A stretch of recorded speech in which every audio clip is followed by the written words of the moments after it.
चलिए शुरुआत करते हैं आज की अपनी क्लास। और आज की जो हमारी ये क्लास है यूजीसी नेट समाज कार्य की।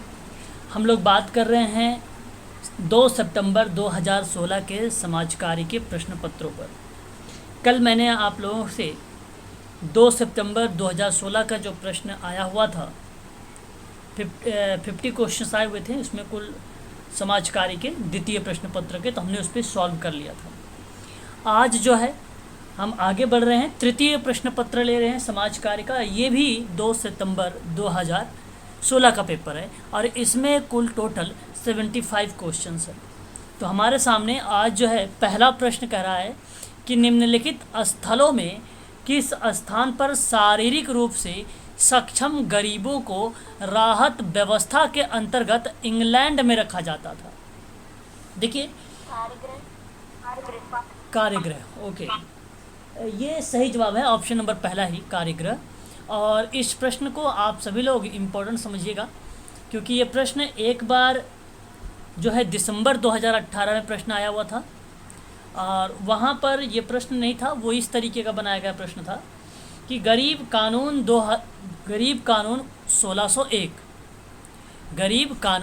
1601 के प्रावधानों के अनुसार बताना था कि निम्न में से किस स्थान को गरीब रखने के लिए कानून में उल्लेख किया गया है। तो ये बेसिकली वर्क हाउस से भी बात करता है और ये भिक्षा सदन से भी बात करता है और सुधार सभा की भी बात करता है। ठीक है, ये तीन बातें आप ध्यान रखिएगा। एक, जहाँ पे मैंने वर्क हाउस की बात किया है, ये बेसिकली कार्यगृह हो जाएगा। और फिर मैंने सुधार सभा की बात किया तो एक प्रकार का सुधार गृह हो जाएगा। फिर मैंने भिक्षा गृह की बात किया या भिक्षा सदन की बात किया, ये हो जाएगा। तो इसके अंतर्गत गरीब रखने के लिए कानून का उल्लेख किया गया था 1601 में। कभी कभी आप लोगों से ये भी प्रश्न पूछा जा सकता है कि निम्नलिखित में से कौन सा उल्लेख नहीं है, और ये ग्रह दिया रहेगा। एक ग्रह का नाम आता है निपटान ग्रह, ऑप्शन में ये हमेशा आता है, इससे अलग कोई ऑप्शन नहीं बनाया जाता है, निपटान ग्रह करके बनाया जाता है। तो इसको आप लोग गलत कर दीजिएगा अगर ये प्रश्न पूछेगा तो। अच्छा, 2000 अगर हम बात करें तो 2020 में एक बार ये सम्मिलित करके लेकर प्रश्न आया हुआ था इसी पर आधारित, क्योंकि बहुत इंपॉर्टेंट सवाल है, मैं इसलिए आप लोगों को इम्पोर्टेंट बता रहा हूँ, इसको समझिएगा। उसमें आया था सामर्थ्य निर्धन करके आया था, सामर्थ्य निर्धन करके आएगा, सामर्थ्य निर्धन करके। तो वो बेसिकली कार्य गृह और सुधार गृह से संबंधित होते हैं। याद रखिएगा आप सभी लोग, कार्यगृह और सुधार गृह से संबंधित होते हैं ये जो बच्चे होते हैं सामर्थ्य निर्धन वाले। जो अक्षम निर्धन होते हैं वो बेसिकली भिक्षा गृह के अंतर्गत रखा गया है। इस चीज़ को आप सभी लोग ध्यान रखिएगा। एक निर्भर बच्चे होते हैं, ये प्रश्न पूछा जाएगा तो आप इसको लगाइएगा कि उनका ध्यान रखने के लिए तैयार जो व्यक्ति होता है वो निर्भर बच्चे के ऑप्शन को मैच करता है। तो मैं कहूँगा कि इस पर आप ये नोट कर लीजिएगा कि ध्यान रखने के लिए तैयार जो व्यक्ति है उस व्यक्ति के बारे में बताया जा रहा है, वो निर्भर बच्चे हैं। और फिर एक आपका आता है निर्धन बच्चे आता है। और जो निर्धन बच्चे होते हैं वो माता पिता और अन्य नातेदारों के घर अथवा निर्धन गृह में ये रखे जाते हैं। तो ये आप लोगों से सम्मिलित करा हुआ प्रश्न जो है 2020 में पूछा गया था, 5 नवंबर 2020 को आया था ये पेपर में, और 2018 में भी आया था। और यहाँ पर आप देख सकते हैं 2016 में भी यहाँ पर प्रश्न आया हुआ है। तो ये तय है कि 2022 में भी आएगा आप लोगों को 1 अक्टूबर के दिन। ठीक है, चलिए आगे बढ़ते हैं और नेक्स्ट सवाल लेते हैं। प्रश्न हमारे सामने है कि निम्नलिखित स्थानों में से किस स्थान पर वर्ष 1657 में पहला भिक्षुकालय खोला गया था। यानी एक प्रकार का भिक्षा से संबंधित, ठीक है, विद्यालय या एक प्रकार से कोई जहाँ रहने का स्थान बताने की कोशिश की जा रही। तो भिक्षालय के संबंध में है ये प्रांगण है, आप जरा बताएं।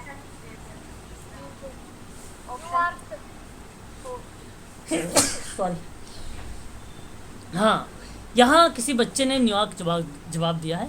ठीक है, ध्यान रखिएगा सभी लोग यहाँ पर कि किस स्थान पर वर्ष 1657 में पहला भिक्षुकालय खोला गया था?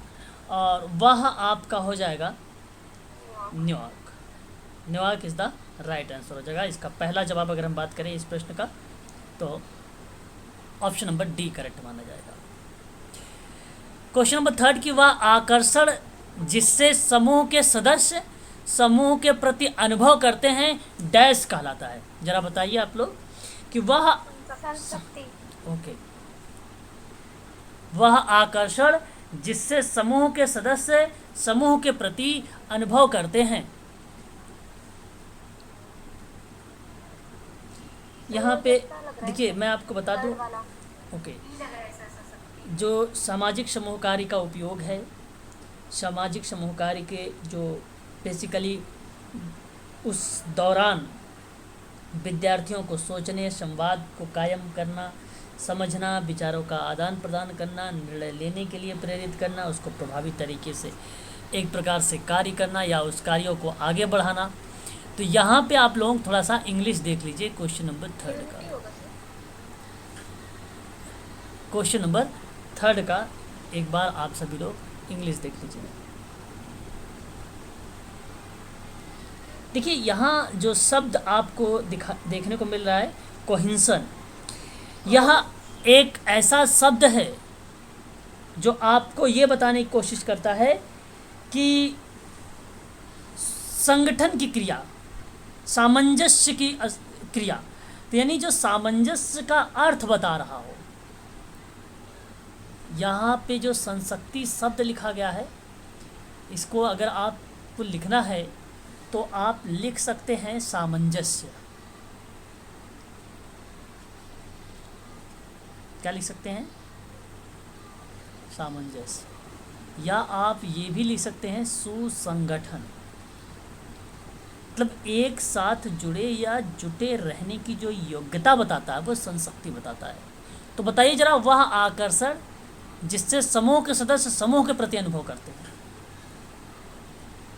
वह क्या कहलाएगा? औचित्य कहलाता है, अनुकूलन कहलाता है, उपयुक्तता कहलाता है। और यहाँ पे सही जवाब जो होगा ऑप्शन नंबर आपका यहाँ पर सेकंड करेक्ट होगा। इसका मतलब है कि यह एक ऐसी प्रक्रिया है संशक्ति जिसके द्वारा व्यक्ति अथवा समूह अपने भौतिक और सामाजिक पर्यावरण के साथ तादात्म्य स्थापित करके स्वस्थ संबंधों का विकास करता है।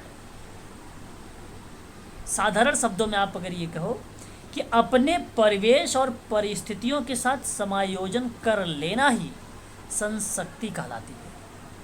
और वही बातें कुछ इस तरीके से लिखे जा रहा है कि जिससे समूह के सदस्य समूह के प्रति अनुभव करते हैं, वह संशक्ति कहलाती है। ऑप्शन आपका यहाँ पर सही हो जाएगा सेकंड वाला। ठीक है, याद रखिएगा, अच्छा सवाल था ये। क्वेश्चन नंबर 4, ठीक है, विश्व समाज कार्य दिवस 2016 का विषय। देखिए बहुत अच्छा सवाल है आप सबके लिए, और ये आप सब लोग भली भांति तरीके से जानते भी होंगे। 15 मार्च को मनाया जाता है। कब मनाया जाता है बताओ? 15 मार्च के 3rd ट्यूसडे को मनाया जाता है ना। हाँ, वही आपका थर्ड, कहीं कहीं आपको थर्ड मिलता है, लेकिन आप इसको एग्जैक्ट अगर डेट में आता है तो मैं आप सबसे कहूँगा कि आप सभी लोग जो है 15 मार्च का ही चुनाव करें। ठीक है, 15 मार्च का ही चुनाव करें। ठीक है, तो अगर मैं आपसे बात करूं यहाँ पे जो विश्व समाज कार्य दिवस है, सामाजिक कार्यकर्ता और समाज सेवा कार्यकर्ता, ठीक है, समाज सेवा कार्यकर्ता और सामाजिक सेवा क्षेत्र के अन्य लोगों के लिए अपनी उपलब्धियों का जश्न मनाने के साथ साथ कमज़ोर परिवारों और समुदाय के जीवन में सामाजिक कार्यकर्ताओं द्वारा निभाई जाने वाली जो महत्वपूर्ण भूमिका है, उसके लिए जागरूकता और सामर्थ्य बढ़ाने का जो अवसर दिया जाता है, वो बेसिकली विश्व समाज कार्य दिवस के अंतर्गत बात कही गई है। और 1 मिनट थोड़ा सा आप सभी लोग होल्ड रखिएगा।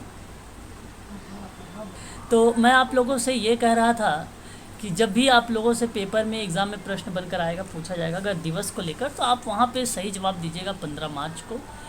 यदि 15 मार्च ऑप्शन में ना हो तो विश्व सामाजिक कार्य दिवस मार्च के तीसरे मंगलवार को मनाया जाता है, याद रखिएगा। और वो महीने की अगर बात करेगा तो मार्च ही है महीना, ठीक है। तो ध्यान रखिएगा, ये बहुत ही इम्पोर्टेंट है। तो 2021 की जो थीम थी, अगर आप 2022 की बात मैं कर रहा हूँ आप लोगों से, तो 2021 और 22 की थीमों को लेकर तो आप लिखिएगा जो है I am because we are की बात की गई है। जो बिकॉज वी आर, यह एक गोल बनाया गया था, लक्ष्य बनाया गया था, ठीक है। अबंटू ऑप्शन में भी रहेगा, मैं लिख देता हूँ, आप नोट कर लीजिएगा यहाँ पर। अबंटू आई एम, ठीक है, बिकॉज वी आर। ये 2021 एंड 2022 की सामाजिक कार्य में अगर हम बात करें दिवस को लेकर पूछे तो ये बताना। और जो 2016 का था अगर हम बात करते हैं तो जनता की मान मर्यादा और उसके महत्व को बढ़ावा देने की बात किया था। यहाँ पर सही जवाब हो जाएगा ऑप्शन नंबर 4, ठीक है। यहाँ पर ऑप्शन नंबर 4 सही जाएगा।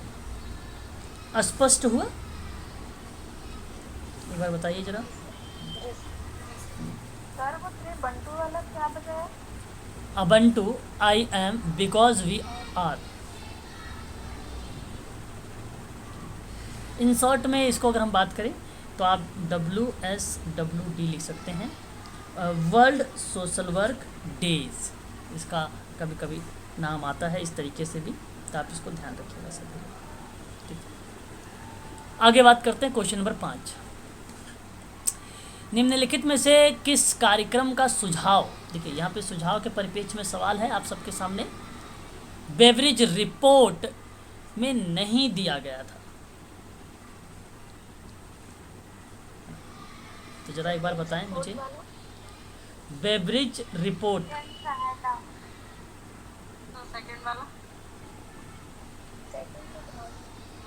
अच्छा, आप जन सहायता की बात कर रहे हैं, ओके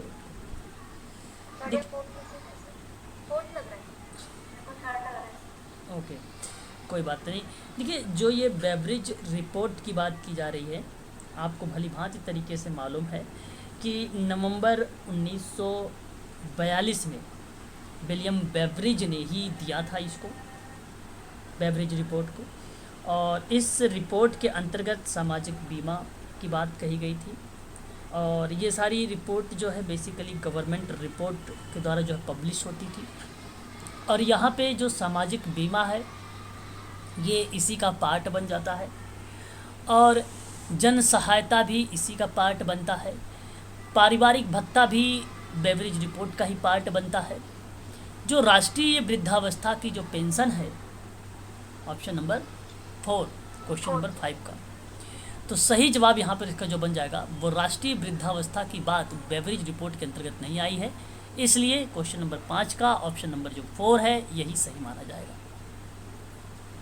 मैंने आप लोगों से जो क्वेश्चन नंबर 6 है इसके बारे में बताया भी है कि यहाँ पर प्रश्न ये एग्ज़ाम में काफ़ी बार पूछा भी गया है, आता भी है कि सामाजिक व्यक्तिक सेवा कार्य में, यानी अब सोशल केस वर्क से प्रश्न है आपके सामने कि सेवार्थी की समस्या के उद्गम और जीवन वृत्ति का आकलन है हेतु वैज्ञानिक निदान, नैदानिक निदान, गतिकीय निदान या वर्णात्मक निदान। मैं आप लोगों को एक बार इंग्लिश भी दिखाना चाहूँगा ताकि आप लोग इसको समझ सको अच्छे से। देखिए अब आपके सामने क्वेश्चन नंबर 6 का इंग्लिश भी आ चुकी है। देखिए यहाँ आप सभी लोग बात करिएगा इटोलॉजिकल डायग्नोसिस।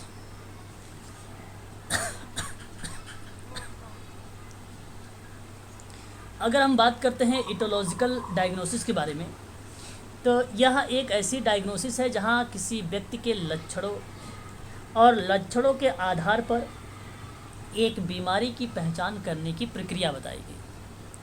अब आप देख रहे हैं यहाँ पे असेसमेंट के माध्यम से सोशल केस वर्क में केस हिस्ट्री लेने की बात की जाती है, केस हिस्ट्री लेने की बात की जाती है, जिसे एक साधारण शारीरिक परीक्षा से प्राप्त किया जा सकता है या सहायक परीक्षण या प्रयोगशाला कार्य इत्यादि के माध्यम से इसका जो है आकलन किया जाता है। और इसी को अगर हम बात करें तो हेतुकी कारक भी कहा जाता है या हेतुकी निदान के रूप में भी इसको जाना जाता है।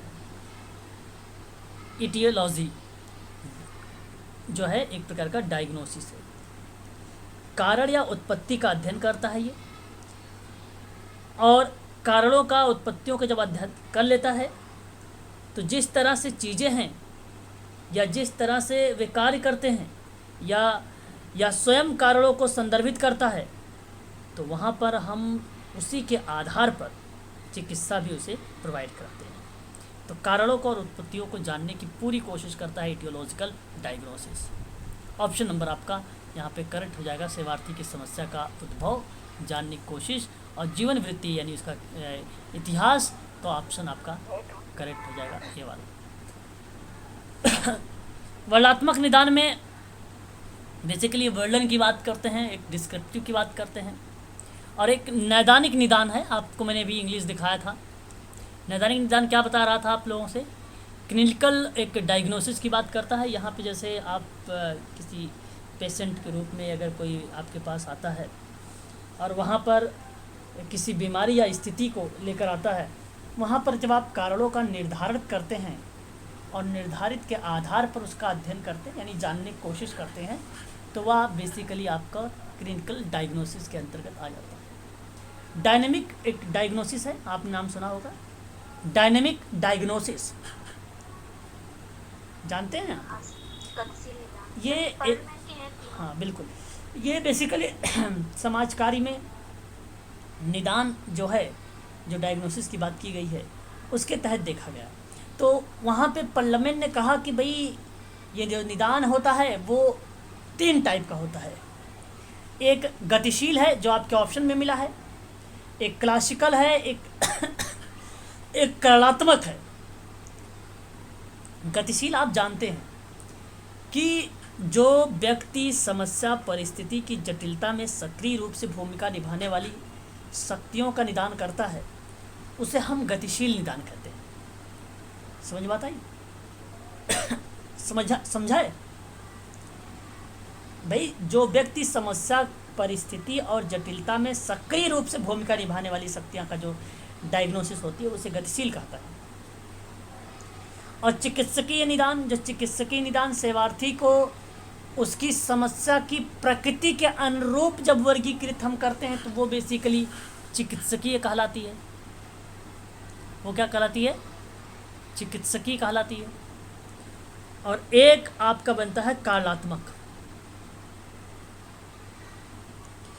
अधिकांशतः अगर हम बात करें दरअसल तो कारणात्मक निदान का जो संबंध है वो निकटवर्ती कारणों से कम और समस्या की प्रारंभिक स्थिति और जीवन इतिहास से अधिक,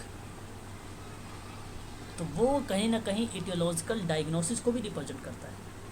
तो मैं आपसे कहूँगा कि जो इसका संबंध बनाइएगा सेवार्थी के व्यक्तित्व अथवा उसकी क्रिया से, वह आपका बनेगा कारणात्मक। तो ये 3 टाइप के डायग्नोसिस, गतिशील, चिकित्सकीय को बोला गया क्लिनिकल, और कारणात्मक। याद रहेगा? Question number next. प्रत्येक देखिए ये प्रश्न आप बताइए।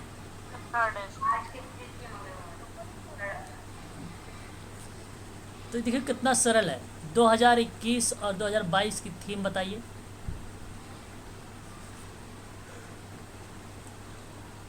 I am because we are.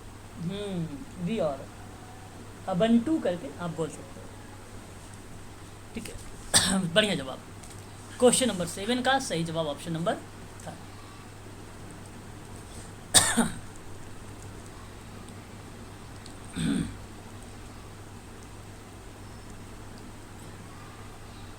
चलिए क्वेश्चन नंबर 8। 25 सितंबर 2015 को संयुक्त राष्ट्र आम सभा में अंगीकार किए गए सतत विकास लक्ष्य के लक्ष्यों की संख्या क्या थी? 17 क्वेश्चन नंबर अगर हम बात करें 8 के बारे में तो ऑप्शन नंबर पहला सही है। बहुत सरल प्रश्न आ गया, 1-2 नंबर आपको आसानी से मिल जाएंगे। अगर ऐसे प्रश्न, ऐसा कोई बच्चा नहीं होगा क्लास में जिसको पता नहीं होगा ये। क्वेश्चन नंबर 19 की बात करेंगे कि व्यक्ति के अननोन क्रियात्मक प्रतिमानों का पुनर्गठन और पुनर्निर्माण डैश कहलाता है। क्वेश्चन नंबर पुनर्वासात्मक। सही, इसको इंग्लिश में बता दीजिए प्लीज। रिहेबिलिटेशन कहा जाता है पुनर्वासात्मक प्रक्रिया को।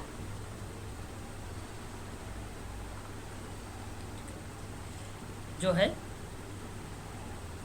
अगर हम बात करें इसके बारे में तो यह एक प्रकार का प्रकार्य है, और जहाँ पे प्रकार्य का जो अर्थ बना रहा है वह बेसिकली आपका क्रिया से बना रहा है।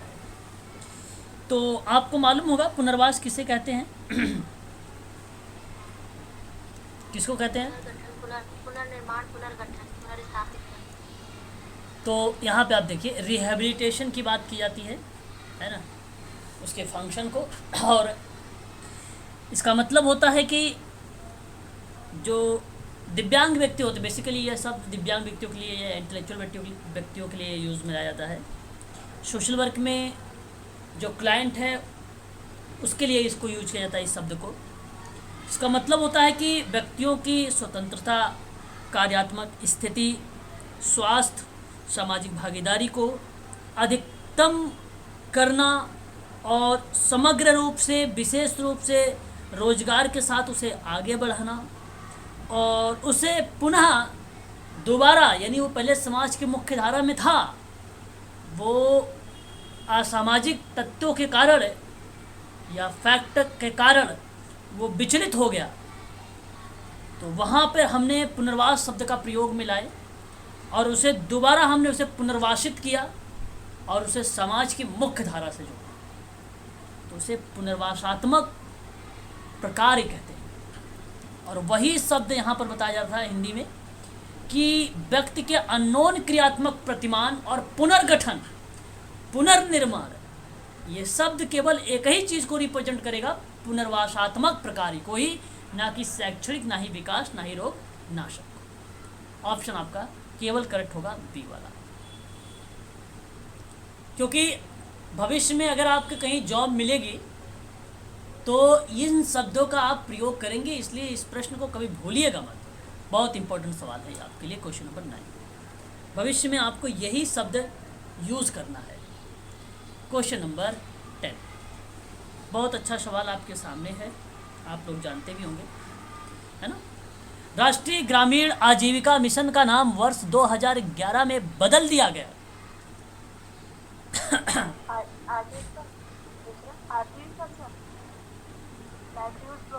देखिए आपको क्वेश्चन नंबर 10 में यहाँ पे राष्ट्रीय ग्रामीण आजीविका मिशन का नाम 2011 में या 2011 में बदल दिया गया। अब वह कहलाता है, ये तो आजीविका ही कहलाएगा। देखिए आपने नाम सुना होगा स्वर्ण जयंती ग्रामीण स्वरोजगार योजना का नाम सुना है? जी सर। 1999 में ये शुरुआत किया गया था और ग्रामीण गरीबों के लिए एक योजना उन्हें स्वयं सहायता समूह में संगठित कर रही थी। तो ग्रामीण विकास मंत्रालय के द्वारा जब ये स्टार्ट हुआ, बाद में 2011 में, हालांकि इसका नाम इस तरीके से नहीं देना चाहिए था, मेरे हिसाब से इसको ये देना चाहिए था कि स्वर्ण जयंती ग्रामीण स्वरोजगार योजना का नाम बदलकर 2011 में क्या रखा गया, और ऑप्शन में फिर इसको ये देना चाहिए था राष्ट्रीय ग्रामीण आजीविका मिशन।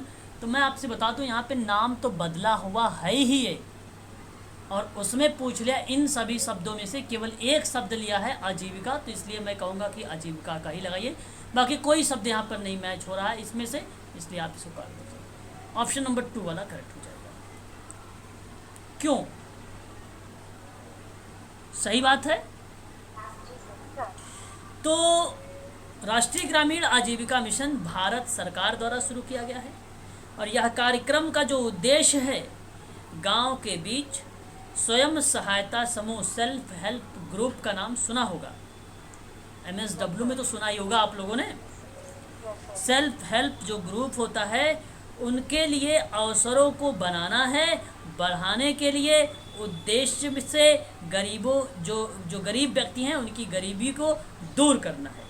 और यह प्रक्रिया जो शुरू की गई थी 1999 में, तो 11वीं पंचवर्षीय योजना के दौरान शुरू किया गया। एक एडिशनल शब्द बोलूँगा, आपने 1980 में कार्यक्रम के लिए भोजन का जो पुनर्गठन और नामकरण के रूप में किया गया था, उसका नाम था राष्ट्रीय ग्रामीण रोजगार कार्यक्रम 1980 में। लेकिन 9 साल बाद 1989 में पंडित जवाहरलाल नेहरू के नाम से एक जवाहर रोजगार योजना मिला, जो स्वरोजगार प्रदान करने और गरीबों के आर्थिक और सामाजिक उत्थान के लिए एकीकृत ग्रामीण विकास कार्यक्रम चलाया गया था। तो यहाँ से मैंने जो 2 पॉइंट आप लोगों के लिए बताए हैं, ये दोनों आप नोट कर लीजिएगा, ताकि एग्ज़ाम में अगर आए तो आपको आसानी हो ऐसे प्रश्नों को सॉल्व करने में। क्वेश्चन नंबर आगे बढ़ेंगे 11 में।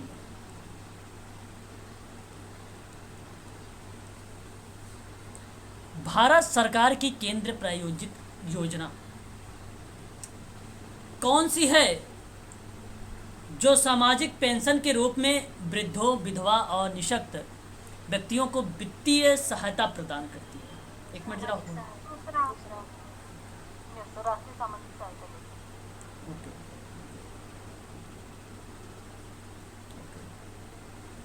और कोई लोग बताएं? 15 अगस्त।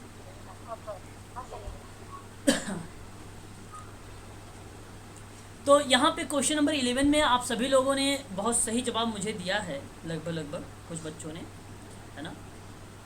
राष्ट्रीय सामाजिक सहायता योजना, और ये बहुत ही फेमस सवाल कई बार एग्जाम में पूछा जा चुका है। नेशनल सोशल असिस्टेंस स्कीम, मतलब एक प्रकार का हेल्प वाला है, NSAS। इसकी स्थापना सन 1900, बताइए, सन 1995 में किया गया। 15 अगस्त 1995। Very good, very good. तो मैं आप लोगों से कहूँगा कि ये जो कार्यक्रम है स्वयं राष्ट्रीय सामाजिक सहायता कार्यक्रम, ये सिद्धांतों की पूर्ति की दिशा में एक महत्वपूर्ण कदम बढ़ाता है।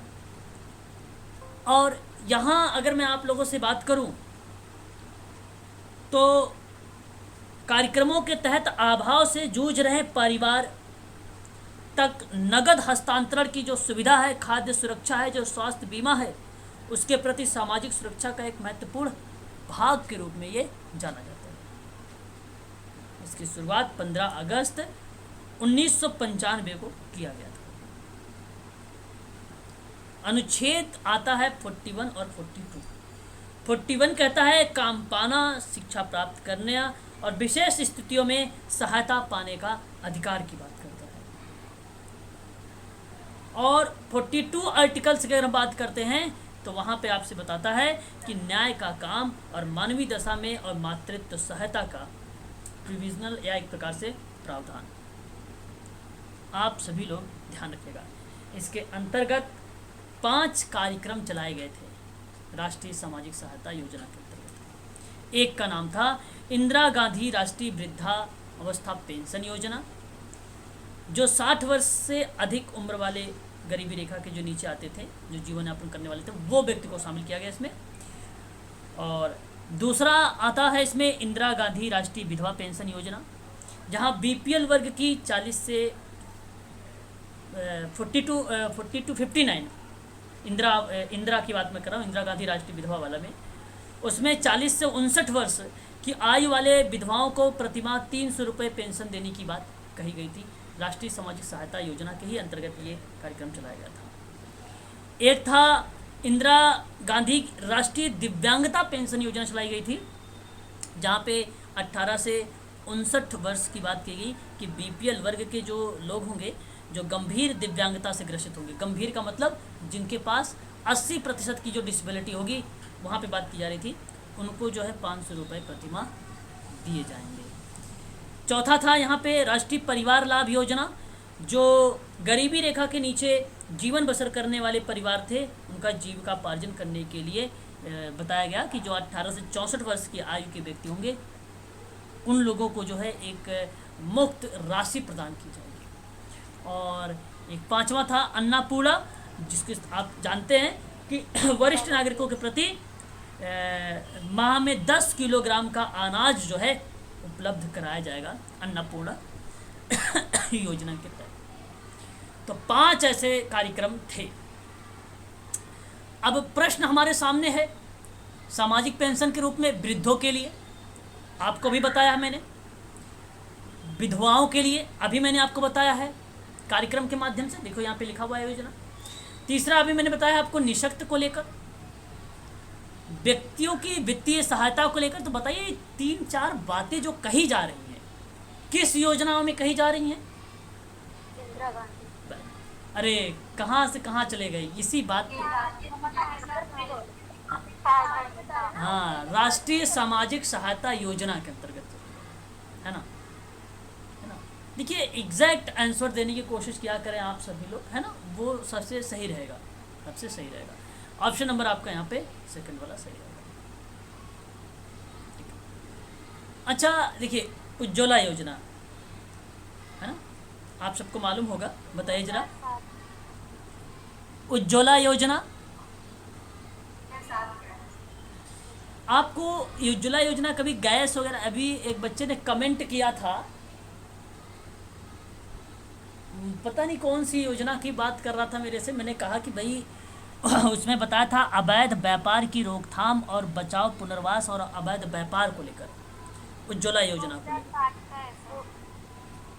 अबे व्यापार वाला तो 1956 का आई थी उज्ज्वला योजना।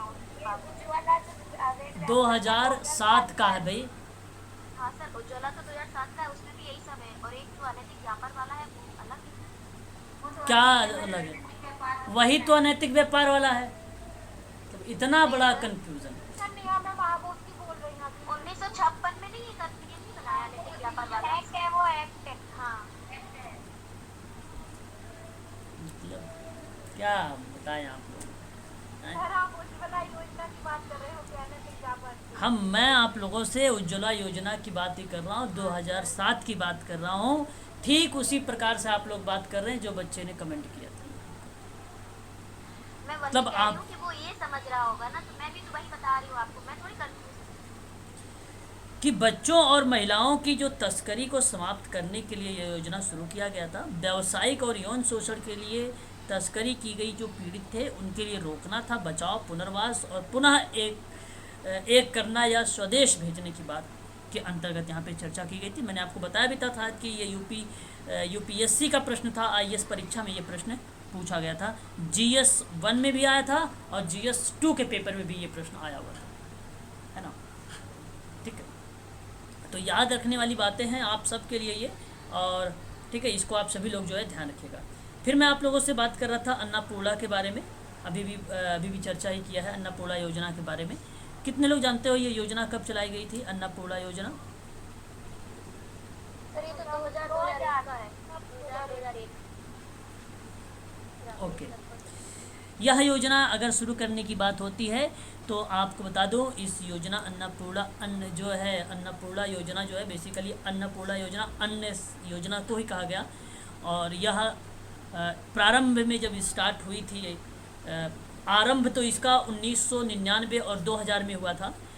और इसकी जब अपील की गई तो प्रारंभ हुआ, सही तरीके से स्टार्ट हुआ 2001 में। और इस योजना का उद्देश्य था कि वरिष्ठ नागरिकों को खाद्य सुरक्षा प्रदान करने के संबंध में था, मैंने भी आपको बताया है।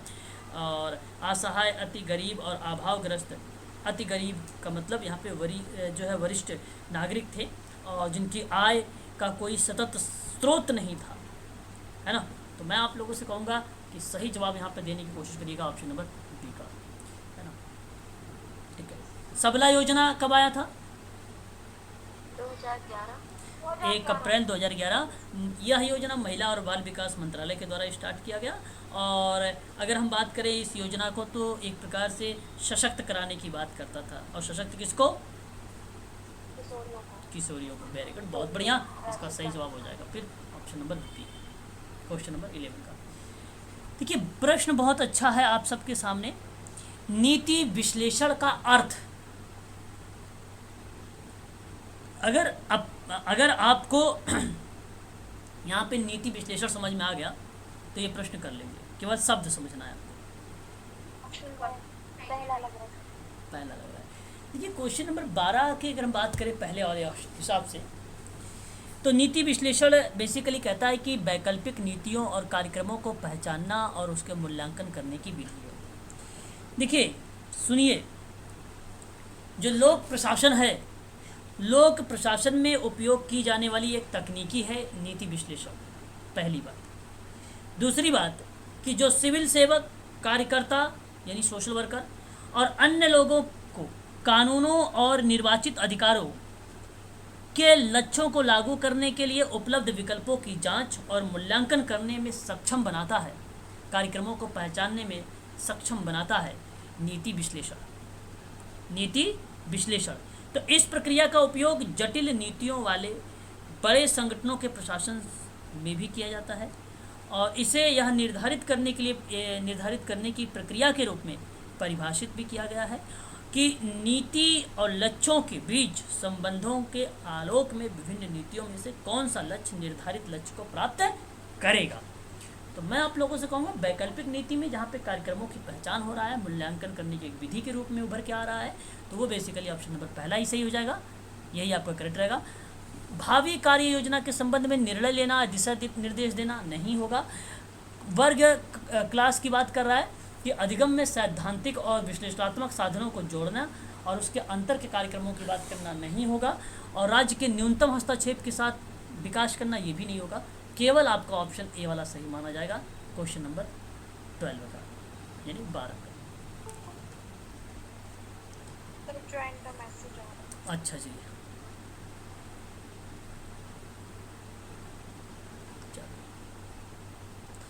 Question number 13।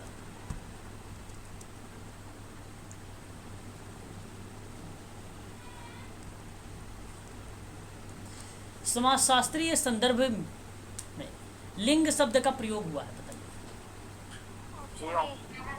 पहला। बहुत बढ़िया। तो सारी जो शरीर रचनात्मक और शरीर क्रियात्मक अंतर है इसमें प्रयोग में लाया गया है। तो ये आप ये कह लीजिए कि बेसिक जानकारी पे आधारित है ये प्रश्न। ऑप्शन नंबर आपका पहला करेक्ट है। अच्छा, लिंग अगर हम बात करते हैं तो ये जैविक प्रक्रिया के अंतर्गत आती भी है। एक बार एक एग्जाम में और प्रश्न पूछा गया था, तो जैविक आप लोग लगाइएगा अगर इस पे आता है तो। वयस्क शिक्षा में शामिल है,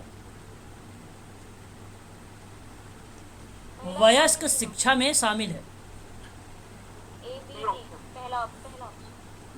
क्वेश्चन नंबर 14 का, आप कहना चाहते हैं कि प्रकारात्मक साक्षरता शामिल है, आप कहना चाहते हैं सामाजिक जागरूकता शामिल है, आप कहना चाहते हैं कि महिला अध्ययन नहीं होगा और खोज भी नहीं होगा, आपका ये गलत हो जाएगा। निपुणता का विकास यानी स्किल डेवलपमेंट की बात कर रहा है, तो आपका ये होगा वयस्क में। अगर वयस्क शिक्षा का मतलब होता है प्रौढ़ शिक्षा, है ना। तो जिसे सतत शिक्षा का नाम भी, अगर आपसे एग्जाम पूछे सतत शिक्षा किस, अगर वयस्क शिक्षा के बजाय सतत शिक्षा आ जाए तो यही ऑप्शन रहेगा, है ना। सर इसे पेडागोजी बोलते हैं। नहीं नहीं नहीं नहीं, पैडागोजी, पैडागोजी शिक्षा शास्त्र होता है, वो अलग होता है ना। तो वयस्क शिक्षा की अगर हम बात करें तो वयस्क शिक्षा को उन लोगों के लिए किसी भी तरह से शिक्षा के रूप में परिभाषित किया गया जो काम करने, वोट देने, लड़ने और शादी करने के लिए तात्पर्य या पर्याप्त उम्र के हैं। उन्होंने जो है निरंतर शिक्षा का चक्र पूरा किया था। तो बेसिकली सन 1970 में एक रिपोर्ट आई थी national institute of adult education, England और वेल्स, तो इस बात पे इन्होंने जो है नज़र डाला था। तो प्रौढ़ शिक्षा वयस्क शिक्षा बात एक ही होती है, ठीक है, इस बात को भी ध्यान रखिएगा सभी लोग। ऑप्शन नंबर आपका पहला करेक्ट रहेगा यहाँ पे 14 का।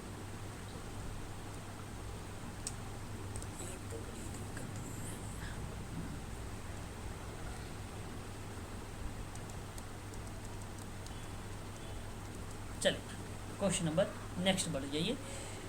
कौशल भारत अभियान हेतु मुख्य बल,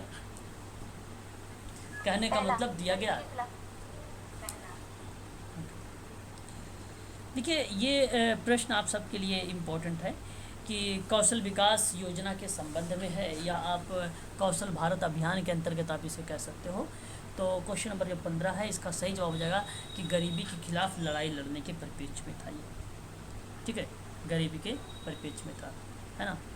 कौशल भारत अभियान, स्किल इंडिया मिशन 2016 इसका इस योजना नवंबर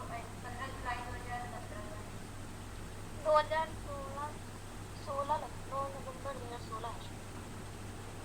देखिए ये प्रधानमंत्री कौशल विकास स्कीम के अंतर्गत प्रशिक्षण देने के लेकर युवाओं को और जो लाभार्थी थे उनके लिए सरकार द्वारा प्रशिक्षण देने के लिए एक्टिविटी ये चलाई गई थी, है ना।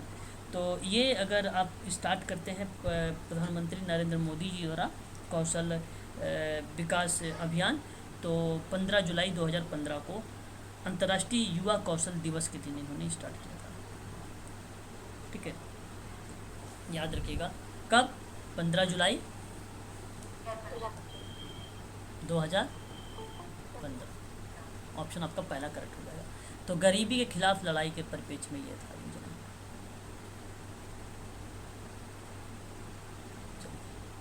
आगे बढ़ें, आगे डिफिकल्ट है।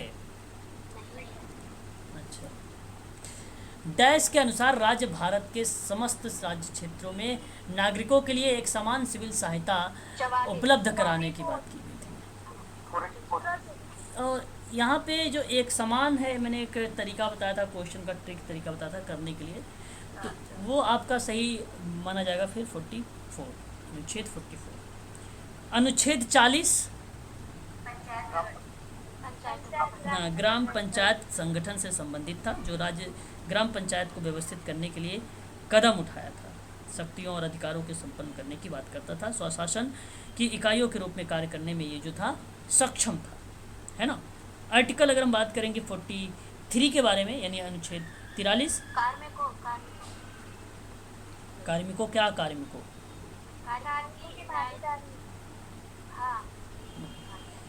तो यहाँ पे अगर हम बात करते हैं तो एक प्रकार से अगर हम चर्चा करें तो अनुच्छेद 43 के अंतर्गत जो बात की गई, उद्योग, कृषि, कर्मकार के काम और निर्वाहन, मजदूरी, जीवन स्तर, है ना, इन सभी चीज़ों पर काम करने वाली दशाओं और सामाजिक और सांस्कृतिक अवसर प्राप्त कराने के लिए प्रयास किया गया, और विशिष्टता और ग्राम्य और कुटीर उद्योगों में इसमें बल दिया गया।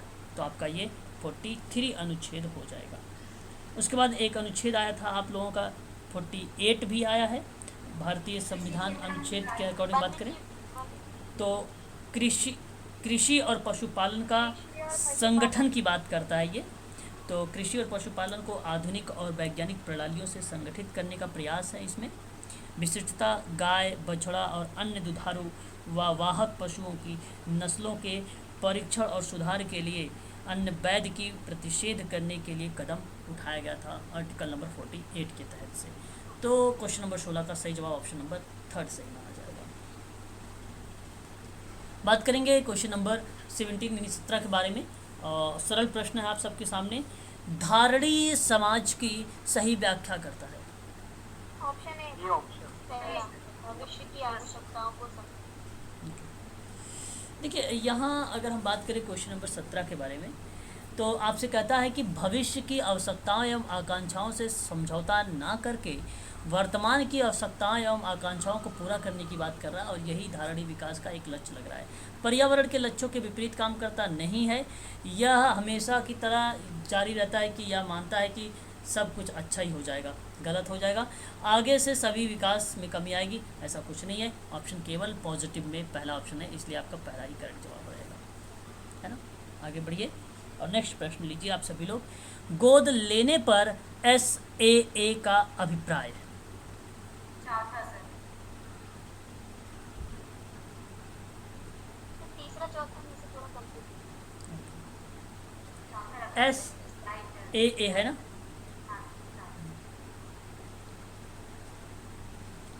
देखिए यहाँ अगर जी नहीं मालूम। कोई बात नहीं, भारत में बच्चा गोद लेने के जो नियम और जो प्रक्रियाएं बताई गई हैं उसके परिप्रेक्ष्य में आपको अगर जवाब देना है तो क्या देना उचित समझेंगे। सेफ एंड एप्रोप्रिएट भी हो सकता है, पर एग्जैक्टली पता नहीं है हो सकता है। ओके, क्वेश्चन नंबर 18 का जो सही जवाब हो जाएगा यहाँ पर स्पेशलाइज्ड एडेप्टेशन एजेंसी हो जाएगी, अप्लाइड। ठीक है, ऑप्शन नंबर आपका 4 करेक्ट माना जाएगा। ठीक है, तो ये बच्चों से गोद लेने के परिप्रेक्ष्य में बात की गई है ना, कि बच्चे को गोद लेकर उन्हें नई ज़िंदगी देना और उनका भविष्य संवारने से बढ़कर पुण्य का काम और कुछ नहीं हो सकता।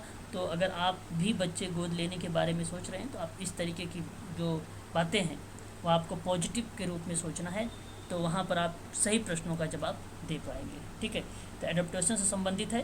तो यहाँ पर अगर आपसे, हालांकि ये फैक्ट से प्रश्न आ गया, लेकिन आप लोगों से 2022 में फैक्ट से प्रश्न नहीं आने वाले हैं। यहाँ जो है अप्लाइड प्रश्न पूछे जाएंगे दत्तक से या गोद लेने के परिप्रेक्ष्य में। ठीक है, ये फैक्ट से आ गया, फैक्ट नहीं आने वाले हैं। आयुष चिकित्सा व्यवस्था की गई है, परिवर्ती शब्द बताइए जरा मुझे, क्या होना चाहिए। थर्ड ऑप्शन, आयुष चिकित्सा व्यवस्था।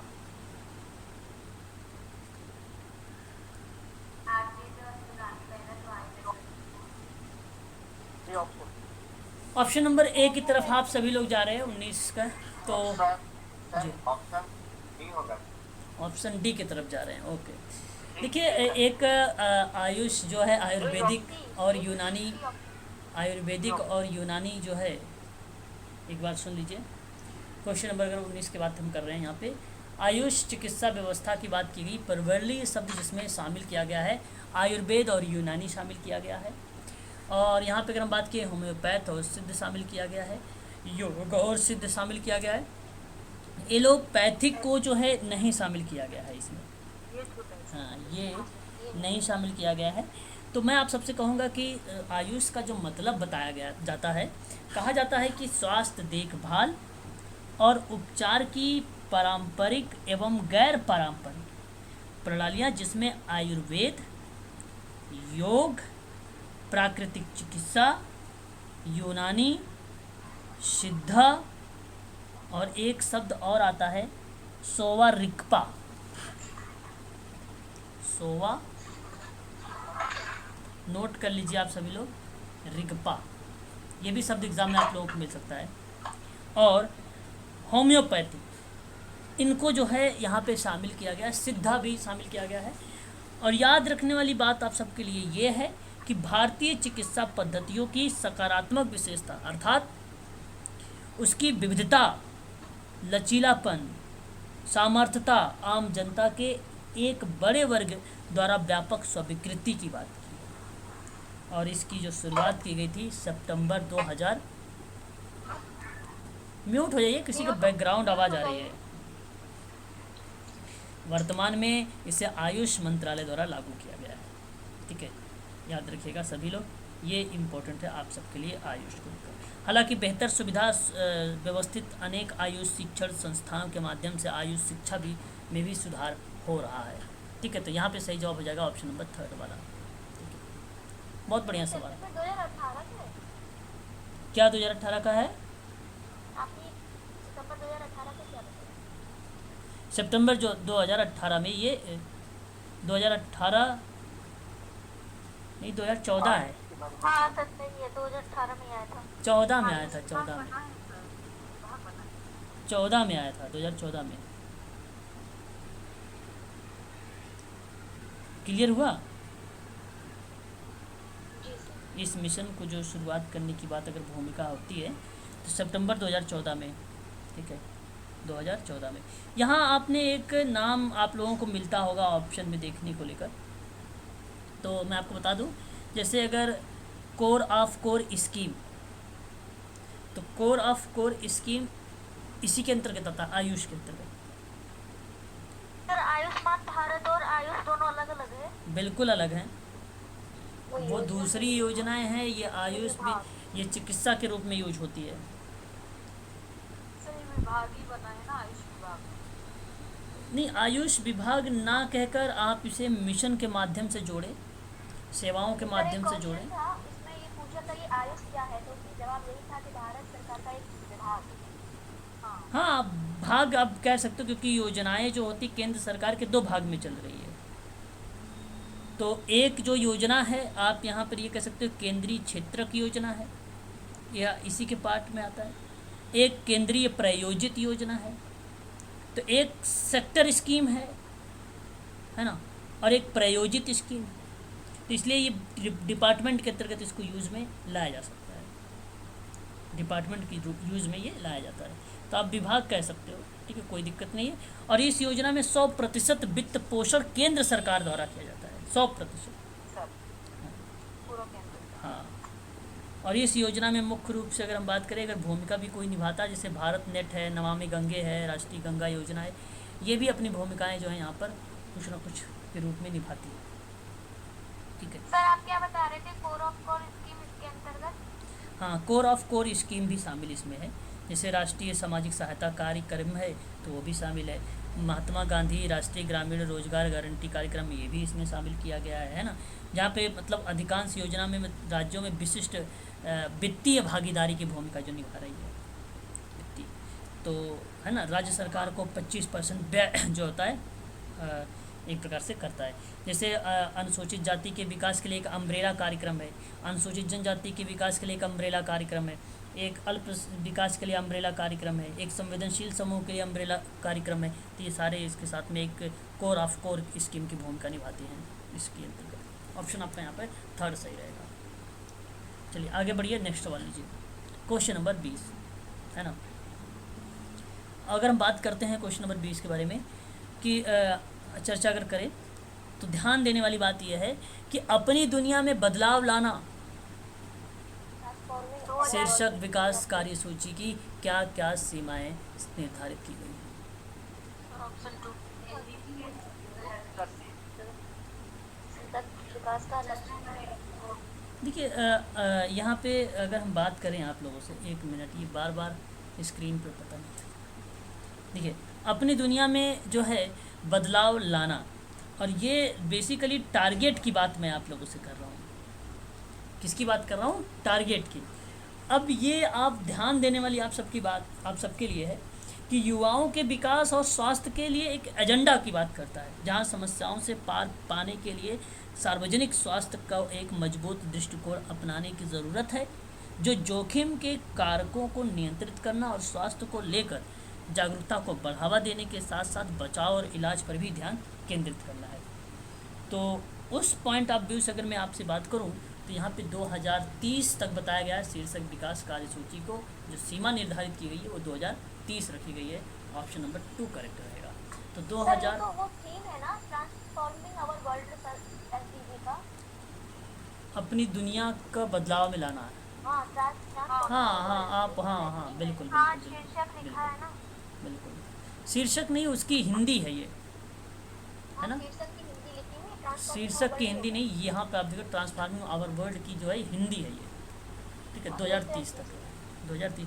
और ये बात तो वही है, युवाओं को लेकर ही था, भागीदारी को लेकर था, उसके परिप्रेक्ष्य में बात कर रहा था एसडीजी में, है ना।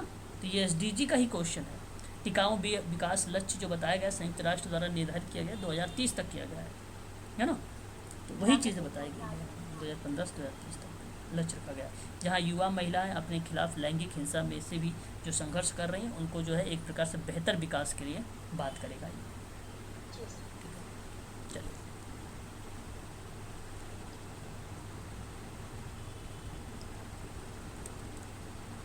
चलिए आगे बढ़िए। डिजिटल इंडिया अभियान का लक्ष्य है,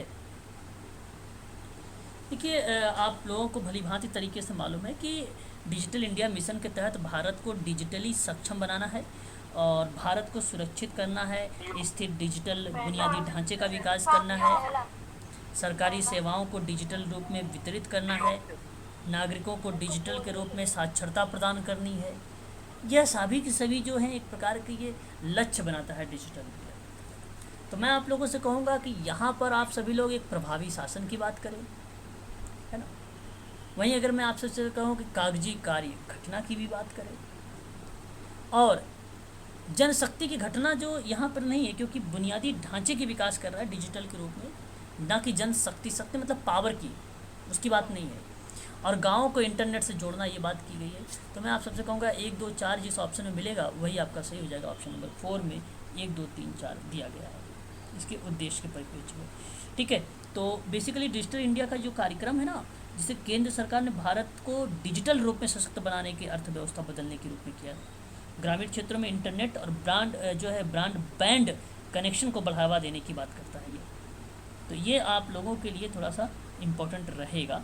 और ये ग्रामीण क्षेत्रों में इंटरनेट और ब्रॉडबैंड कनेक्शन को बढ़ावा देने के लिए 1 मई 2015 को शुरू किया गया था, ठीक है।